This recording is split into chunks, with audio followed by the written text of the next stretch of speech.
নমস্কার বন্ধুরা, অনুর খাবার ঘরে সবাইকে স্বাগত। আজ আমি নিয়ে এসেছি ভেটকি মাছের কষা। তাই জন্য আমি নিয়েছি, দেখুন, এই জন্য আমি নিয়েছি ভেটকি মাছ। এই যে ভেটকি মাছে হলুদ নুন আমি মাখিয়ে নিয়েছি। আর নিয়েছি আলু, পেঁয়াজ, টমেটো, কাঁচা লঙ্কা। আর এখানে নিয়েছি আদা রসুন, একটু সাথে করে নেবো বলে আদা রসুন নিয়েছি। মাছ ভাজা দিয়ে বসিয়ে দিয়েছি, কিছুটা ভেজে নিয়েছি। আর এই কটা বাকি আছে, ভেজে নেব।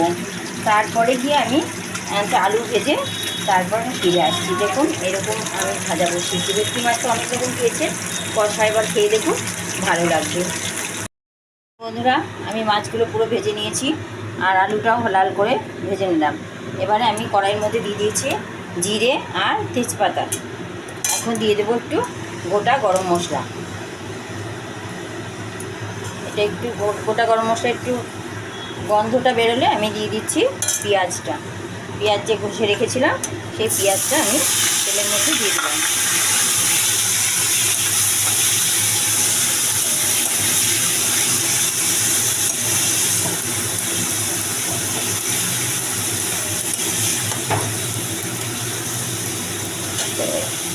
পেঁয়াজটা হতে হতে আমি টমেটোটাও দিয়ে দিচ্ছি।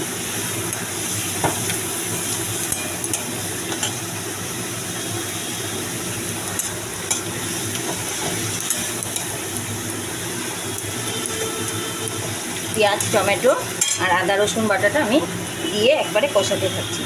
তারপরে আমি দিয়ে দেবো আলু আর মশলাটা দিয়ে বেশ করে কষিয়ে আজকে ভেটকি মাছের কষাটা আমি তৈরি করব।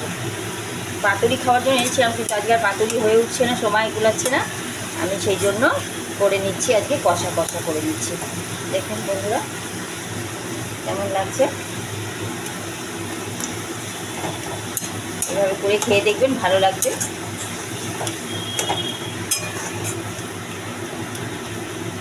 খুব ভালো করে একটু ভাজাবো।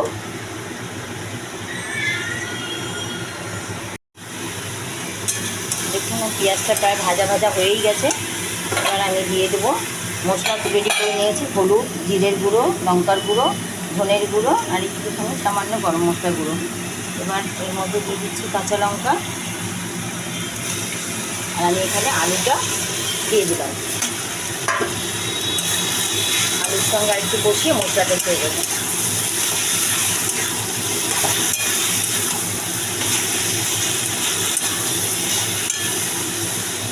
এবার আমি যে মশলাটা পেস্ট বানিয়ে রেখেছি ওইটা দিয়ে দেবো।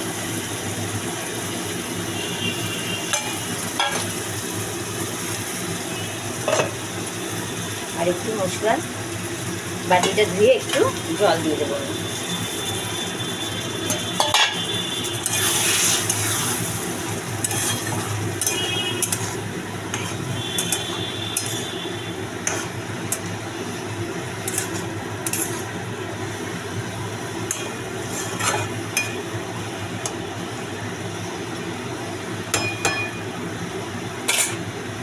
এবার একটু ঢেকে দিই 2 মিনিট।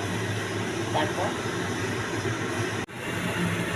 2 মিনিট পরে ঢাকাটা খুলে আমি দেখাচ্ছি মশলাটা মোটামুটি কষানো হয়ে গেছে। এবার আমি জল দিতে পারবো। একটু বসিয়ে আমি জল দিয়ে দেবো।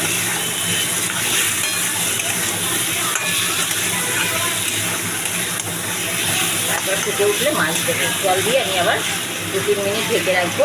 আলুটা প্রায় সিদ্ধ হয়েই এসছে।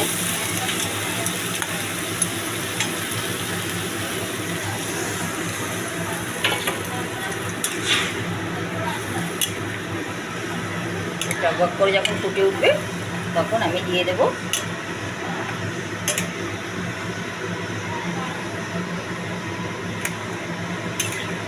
মাছ দিয়ে দেবো। আর 2-3 মিনিট ঢাকবো। ঢেকে আমি দেখাচ্ছি মাছ দেবো কখন। মাছ দিয়ে তারপরে আমি ফিরে আসছি। দেখুন বন্ধুরা, আমি ঢাকাটা খুলেছি এমাত্রই। আর খুলে দেখাচ্ছি যে কেমন ফুটে উঠেছে। এবারে আমি মাছগুলো সব দিয়ে দিচ্ছি। মাছগুলো দিয়ে একটু ঝোলের মধ্যে ডুবিয়ে দিয়ে আমি আবার 2 মিনিট থাকবো। আমার তাহলে ভেটকি মাছের কষা রেডি হয়ে যাবে। খুব বেশি ঝোল হবে না, দেখে নিন, কষা কষাই করবো, ওই জন্য আমি একটু ডুবিয়ে দিচ্ছি ঝোলটা ঢুকুকের মধ্যে, তারপরে উল্টে দেবো আরেকবার, রেডি হয়ে যাবে আমার ভেটকি মাছের কষা। এবার আবার একটু ঢেকে দেবো, এবার লো টু মিডিয়াম আঁচ করে দেবো, একটু কমিয়ে দিচ্ছি, তারপরে আমি ফিরে আসছি। দেখুন বন্ধুরা, আমার ভেটকি মাছের কষাটা হয়ে এসছে, দেখুন আমি একটু নামিয়ে দেবো, আর একটুখানি গরম মশলা দেবো, রেডি হয়ে যাবে। আর আমার বর খেতে ভালোবাসে না গরম মশলা, সেই জন্য ওনার জন্য আর ছেলের জন্য আলাদা করে খুঁটে তুলে রেখেছি, মেয়ে জামাই খাবে আর আমি খাবো, একটু গরম মশলা লাস্টে আমি দিয়ে দিলাম।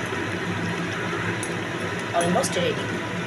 আপনারা এভাবে বানিয়ে খাবেন, আর চ্যানেল নতুন নতুন রান্না পেতে চ্যানেলটি সাবস্ক্রাইব করবেন, লাইক শেয়ার করতে ভুলবেন না। মিশিয়ে দিচ্ছি একটু, দিয়ে আমি ঢাকা দিয়ে রেখে দেবো, যখন খাবে গরম গরম দিয়ে দেবো, আবার একটু গরম করে নেবো তরকারিটা। এখানে আমি শেষ করছি, যে যেখান থেকে দেখছেন তাদেরকে আমরা